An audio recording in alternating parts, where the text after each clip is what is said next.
सारे किसान भाइयों को हाथ जोड़ के नमस्कार है। राम राम, सत श्री अकाल, जय जवान जय किसान। किसान भाइयों, कल शाम को भारत सरकार द्वारा एक नोटिफिकेशन जारी करी गई और नोटिफिकेशन जारी करी गई एमएसपी की कमेटी को लेकर। और जो हमारे डाउट थे, जो हमारे शक था, जो हमारा संशय था, कल उसको गवर्नमेंट ने सही साबित कर दिया। वो इसलिए सही साबित कर दिया क्योंकि हमें पहले दिन से ही लग रहा था कि जो एक कमेटी बनाने की बात कह रहे हैं, इस कमेटी में ये अधिकतर अपने आदमी रखेंगे और अपने अनुसार ये फैसला कराएंगे। और वही चीज कल साबित हो गई। जो कमेटी कल बनाई गई है सरकार ने, जिसका ऐलान किया साथियों, उस कमेटी को उन्होंने 3 एजेंडे दिए हैं। पहला एजेंडा उनका क्रॉप डाइवर्सिफिकेशन यानी फसलों का विविधीकरण का है। दूसरा एजेंडा उनका जीरो बजट फार्मिंग है। तीसरा एजेंडा उनका यह है कि एमएसपी को ज्यादा प्रभावी और पारदर्शी कैसे बनाया जाए, इस पे चर्चा करी जाएगी। साथियों, आज हम आपको बताएंगे कि किन कारणों से संयुक्त किसान मोर्चा इस कमेटी का बायकॉट कर रहा है, इस कमेटी का बहिष्कार कर रहा है, इस कमेटी में अपने रिप्रेजेंटेटिव्स क्यों नहीं भेज रहा है। और मैं आपसे यह निवेदन करूंगा कि आप इन सारी चीजों को बड़े ध्यान से सुनिएगा और इस पूरे संदेश को अधिक से अधिक लोगों तक पहुंचाइएगा। क्योंकि जो हमारा आंदोलन चला, उस आंदोलन के दौरान जो हमारे आंदोलन के विरोधी लोग थे, वो आपसे सवाल पूछते थे। तो इसी तरीके से अब वो गोदी मीडिया की बातों में आके आपसे ये सवाल भी पूछेंगे कि भाई सरकार ने तो अब कमेटी भी बना दी, अब आपके किसान आंदोलन के प्रतिनिधि तो उस कमेटी में भी नहीं जा रहे। गोदी मीडिया ये सवाल उठाएगी और गोदी मीडिया को देख के जो हमारे आंदोलन के विरोधी थे, ये आपसे सवाल पूछेंगे कि भाई आपके किसान प्रतिनिधि अब एमएसपी कमेटी में क्यों नहीं जा रहे। तो इसलिए ये सुनना जानना बड़ा जरूरी है, इसको अधिक से अधिक लोगों तक पहुंचाना बड़ा जरूरी है। साथियों, सबसे पहली बात हम ऊपर से ही शुरू करते हैं। पहली बात तो ये, इनको कमेटी सिर्फ एमएसपी पे बनानी चाहिए थी। अब ये तो इन्होंने खिचड़ी बना दी कि जीरो बजट फार्मिंग पे भी यही चर्चा करेंगे, क्रॉप डाइवर्सिफिकेशन पे भी यही चर्चा करेंगे और एमएसपी को प्रभावी व पारदर्शी बनाने के लिए चर्चा की बात कही गई है। एमएसपी का गारंटी कानून बनाने के लिए कमेटी की बात सरकार ने नहीं कही है। जबकि हमारी और आपकी डिमांड क्या थी, हमने आपने आंदोलन क्यों लड़ा? क्योंकि हम एमएसपी की गारंटी का कानून बनाने की बात कर रहे हैं। और यहां पे एक बात ध्यान रखने योग्य यह है कि जो आज बीजेपी वाले ये कह रहे हैं कि भाई लोकतंत्र में तो बातचीत से ही रास्ता खुलेगा, इसलिए कमेटी बना दी, बातचीत कर रहे हैं। तो भारतीय जनता पार्टी वालों से मैं एक चीज पूछना चाह रहा हूं कि 2012 में जब प्रधानमंत्री मोदी जी, मुख्यमंत्री मोदी जी होते थे और कंज्यूमर अफेयर कमेटी के वो चेयरमैन थे, तो उस समय मोदी जी ने उस समय के तत्कालीन प्रधानमंत्री डॉक्टर मनमोहन सिंह जी को एक रिपोर्ट भेज के कहा था कि किसानों के लिए एमएसपी का कानून होना चाहिए और यदि एमएसपी का कानून नहीं है तो खाली एमएसपी घोषित करने का कोई अर्थ नहीं है। तो अब ये कमेटी बना के, आयोग कमीशन बना के ये बात को टालने की बजाय आप अपनी 2012 की कमेटी की रिपोर्ट उठाइए और आप उस आधार पे एमएसपी का कानून बनाइए, एमएसपी की गारंटी का कानून। आप भाग क्यों रहे हैं? आप समय क्यों टालना चाह रहे हैं? आप समय को क्यों एक तरीके से आगे 2-3 साल के लिए उसको टालना चाह रहे हैं? ऐसा क्यों चाह रहे हैं आप? अब जहां तक बात इस कमेटी की है, तो कमेटी के मुखिया बनाए गए संजय अग्रवाल और उनके बाद रमेश चंद जो नीति आयोग के मेंबर हैं। तो भाइयों, आपकी जानकारी के लिए बता दूं, ये जो संजय अग्रवाल जी हैं, ये पहले एग्रीकल्चर मिनिस्ट्री में सेक्रेटरी होते थे और अब ये रिटायर हो चुके हैं। और संजय अग्रवाल के जो तरह दूसरा नाम है रमेश चंद, ये नीति आयोग यानी प्लानिंग जो कमीशन है, प्लानिंग कमीशन में एक ये प्रमुख सदस्य हैं और जो इनका सब्जेक्ट है, जो इनका एरिया है, वो है कृषि से रिलेटेड। तो 1-2 बार मैंने इनके लेख भी पढ़े हैं, 1-2 बार रमेश चंद जी के। तो इन दोनों की अगर बात करें तो इन दोनों को 3 कृषि कानूनों का सूत्रधार बताया जाता है। मतलब ये हुआ, ये कहा जाता है कि संजय अग्रवाल और रमेश चंद जी ने ही 3 कृषि कानूनों का खाका तैयार किया था, जिन 3 कृषि कानूनों के खिलाफ आप लोगों के नेतृत्व में 378 दिनों तक आंदोलन लड़ा गया। जो 3 कृषि कानूनों को बहुत अच्छा बता रहे थे, उन संजय अग्रवाल और रमेश चंद जी के नेतृत्व में कमेटी बनाई गई है कि एमएसपी पे गारंटी कानून बनाने के लिए। असल में तो वो एमएसपी को प्रभावी बनाने की बात कह रहे हैं, पारदर्शी बनाने की बात कह रहे हैं, गारंटी कानून बनाने की तो वो बात ही नहीं कह रहे। लेकिन मसला यह है कि भाई जो आदमी रमेश चंद जी, जो संजय अग्रवाल जी, जो ये free market free trade policies के समर्थक हैं, जो ये लोग WTO के समर्थक हैं, तो इन लोगों से आप कैसे उम्मीद करोगे कि ये MSP की गारंटी का कानून बनाएंगे? रमेश चंद जी के कई लेख मैंने पढ़े, वो तो अक्सर आज भी ये कहते हैं कि ये रिफॉर्म्स, जो सो कॉल्ड रिफॉर्म्स लाए गए थे 3 कृषि कानूनों की शक्ल में, अगर ये हटाए ना जाते तो बहुत अच्छा हो जाता। यानी ये तो आज भी मंडी व्यवस्था के समर्थक नहीं है, ये तो आज भी प्रोक्यूरमेंट के जो फसलों की सरकारी खरीद होती है उसके ये समर्थक नहीं है। तो ऐसे लोगों को मुखिया बनाएंगे तो आप किस तरीके से उम्मीद करेंगे कि किसानों के साथ न्याय होगा? अब बात आती है कृषि के एक्सपर्ट्स की। तो जो मैं जानता हूं, जितना मेरा अंदाजा है, 2 सबसे बड़े कृषि एक्सपर्ट जिनको अधिकतर किसान जानते हैं और टीवी के ऊपर जिनको सुनते हैं, जो बहुत सरल भाषा में अपनी बात रखते हैं और जिनका खेती का बैकग्राउंड है, एक है सोमपाल शास्त्री जी, जो पूर्व कृषि मंत्री रहे, जिन्होंने KCC योजना की शुरुआत कराई थी। दूसरे हैं देवेंद्र शर्मा जी, सिर्फ इंडिया ही नहीं, इंटरनेशनल लेवल पे इनका डंका बजता है, इनको कृषि विशेषज्ञ के तौर पे माना जाता है। तो जिनको पूरा देश कृषि विशेषज्ञ मानता है, उनको तो ये कृषि विशेषज्ञ के तौर पे ले नहीं रहे, अपने ही आदमियों को ले रहे हैं और उनको कभी कुछ बना देते हैं, कभी कुछ बना देते हैं।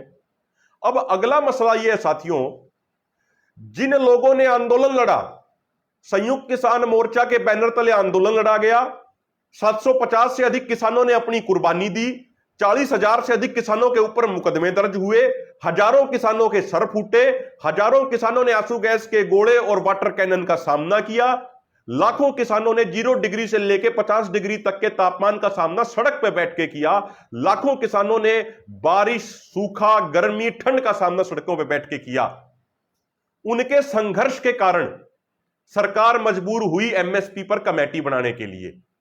तो जिनके कारण सरकार मजबूर हुई MSP पर कमेटी बनाने के लिए, तो उनके तो रिप्रेजेंटेटिव लेने की बात कही उन्होंने, सिर्फ 3 जिन्होंने आंदोलन लड़ा, जिन्होंने संघर्ष किया, सरकार कह रही है उनके मात्र 3 रिप्रेजेंटेटिव लेंगे, उनके सिर्फ 3 प्रतिनिधि लेंगे। और जो लोग हमारे आंदोलन का विरोध कर रहे थे अपने घरों में बैठ के, तथाकथित किसान नेता कहूंगा मैं उनको, वो हमारे आंदोलन का विरोध कर रहे थे, इसका मतलब वो हमारी मांगों का भी विरोध कर रहे थे। उस मांग में हमारा यह भी शामिल था कृषि कानून रद्द किए जाए, उस मांग में हमारा यह भी शामिल था कि MSP गारंटी कानून बनाया जाए।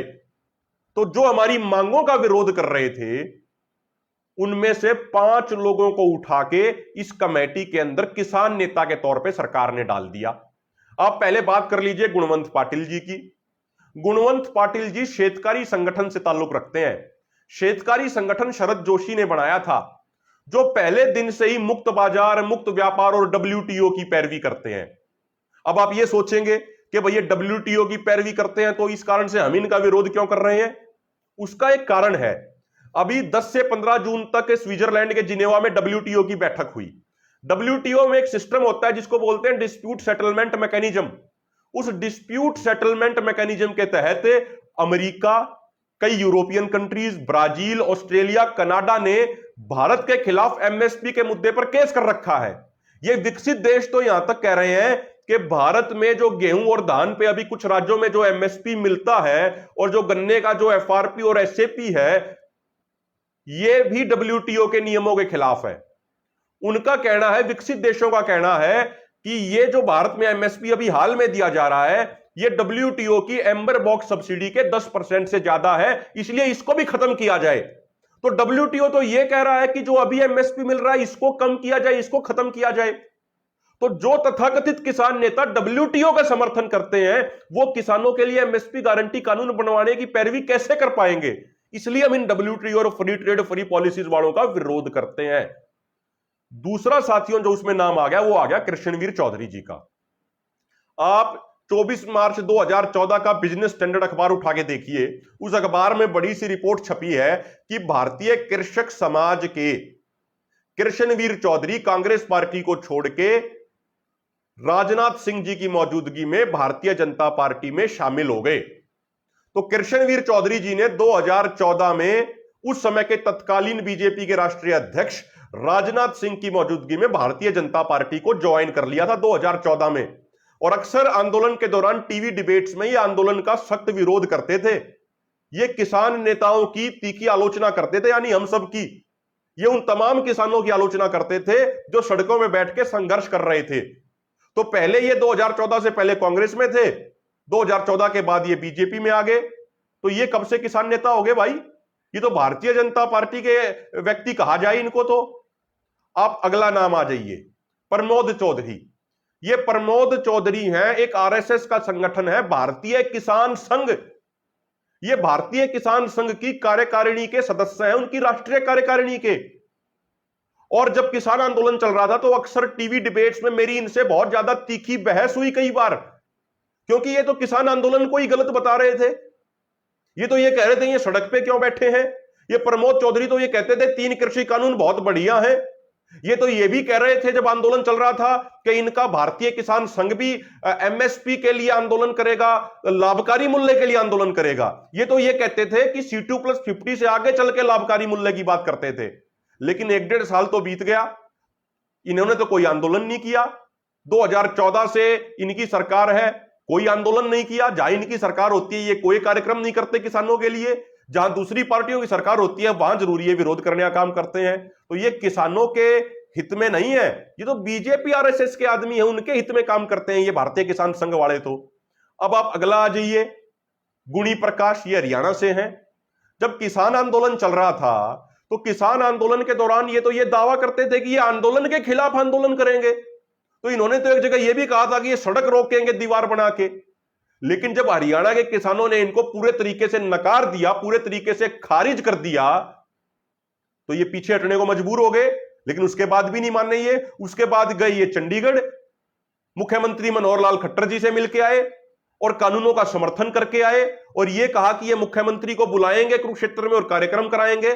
लेकिन जब मुख्यमंत्री ने देखा कि भाई किसानों में बहुत विरोध है तो उन्होंने अपने आप कार्यक्रम कैंसिल कर दिया। ये तो आज भी ये कहते हैं कि WTO बहुत बढ़िया है, बाजार के हवाले सब कुछ कर दो, ये तो आज भी ये कह रहे हैं। ये भारतीय किसान यूनियन मानगुट के पदाधिकारी हैं जो हमेशा से पिछले 20-30 सालों से मुक्त बाजार, मुक्त व्यापार की पैरवी करता रहा है। अब आप आगे आ जाइए, सैयद पाशा पटेल।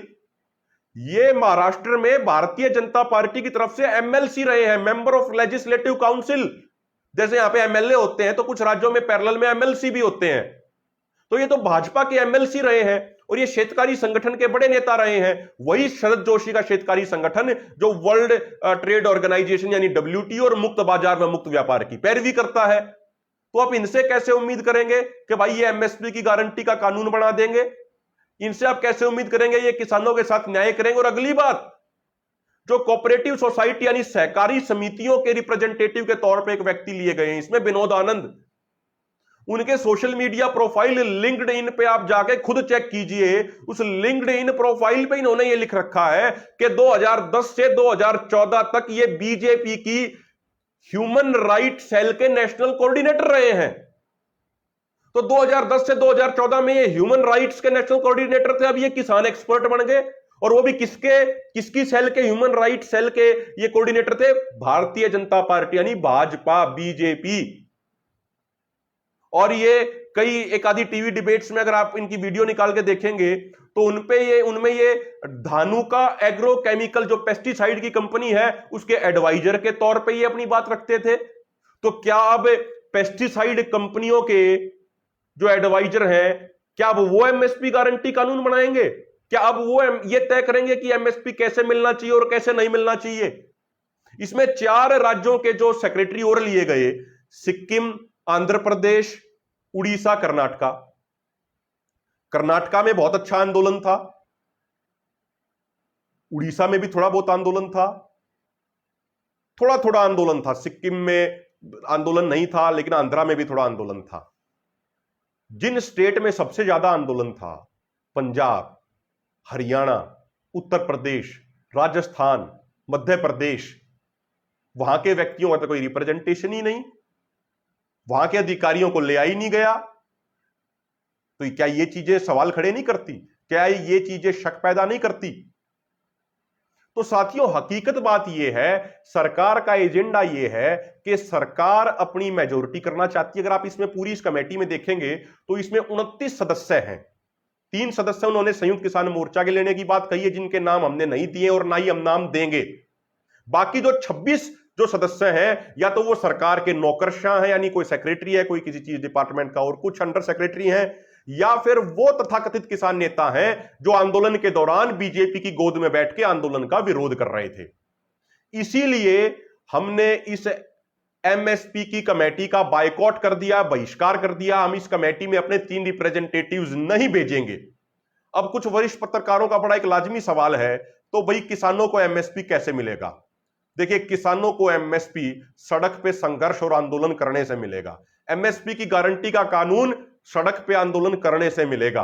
और हम गांव गांव जा रहे हैं, गांव गांव में जाके तैयारी कर रहे हैं, और मुझे पूरा भरोसा है कि अगले 1 से 1.5 साल में, मैं आज आप अपने मन की बात आपसे साझा कर रहा हूं, ये मुझे लगता है कि अगले 1.5 से 2 साल में देश के अंदर फिर बहुत बड़ा आंदोलन खड़ा होगा, जिसकी मांग होगी एमएसपी की गारंटी का कानून, किसानों की कर्ज मुक्ति, स्वामीनाथन आयोग के C2+50% फार्मूले के अनुसार फसलों का एमएसपी, ये सारी उसकी मांगे होंगी।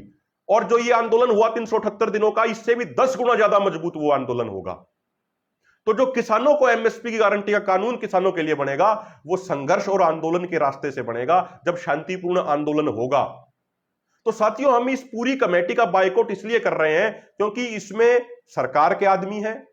सरकार कल को मेजोरिटी से अपना डिसीजन करा लेगी और सरकार कहेगी, देखो भाई 26 वर्सेस 3 का डिसीजन आया है कि कृषि कानून बहुत अच्छे थे, एमएसपी की कोई जरूरत नहीं है, एमएसपी को इसको मार्केट के हवाले कर दिया जाए, फसलों के रेट को, इस तरीके के सरकार आर्ग्यूमेंट देगी। और जो हमारा अनुभव रहा है, हम अपने सीनियर लीडर से जो बात करते हैं, उनका भी जो ये अनुभव रहा है, अब देखिए हमारे देश में किसानों के लिए बहुत सारे आयोग बनाए गए, बहुत सारे कमीशन बनाए गए, बहुत सारी कमेटियां बनाई गई, लेकिन आज तक ना तो किसी आयोग की रिपोर्ट लागू हुई, ना किसी कमेटी की रिपोर्ट लागू हुई, ना किसी कमीशन की रिपोर्ट लागू हुई।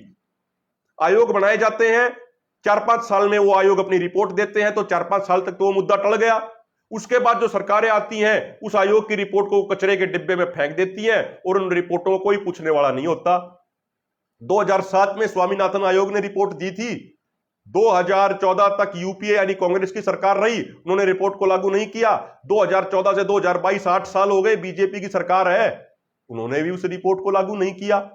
तो ये आयोग, कमीशन, कमेटी बनाने का जो पीछे जो एक षड्यंत्र होता है सरकारों का, चाहे किसी की भी सरकार हो, वो ये होता है कि भाई उस मुद्दे को टाल दिया जाए।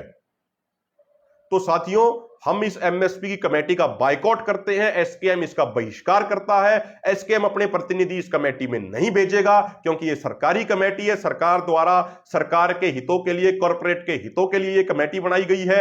इस कमेटी में हम शामिल नहीं होंगे। हम अब सब लोगों को अपना आंदोलन लड़ने के लिए कमर कसनी होगी। अगले 1 साल में मजबूती से गांव गांव में जाके तैयारी करनी है और पहले से भी 10 गुना ज्यादा मजबूत आंदोलन लड़ने की प्रेरणा लेके हमें तैयारी करनी पड़ेगी। और एमएसपी गारंटी कानून तो सड़क आंदोलन करने से ही बनेगा। तो किसान साथियों, हम क्यों इस कमेटी का विरोध कर रहे हैं, क्यों इस कमेटी का बहिष्कार कर रहे हैं, यह जानकारी हर किसान भाई को होनी चाहिए, ताकि किसी गली, किसी नुक्कड़, किसी चौराहे पे अगर चर्चा हो, अगर कोई सरकार का सपोर्टर आपसे इस मुद्दे पे बहस करे, तो आप एक एक चीज को बिल्कुल खोल के रख सकें। इसलिए हमने आपसे ये साझा किया। बहुत बहुत धन्यवाद। किसान एकता जिंदाबाद। जय जवान, जय किसान, जय भारत, जय हिंद।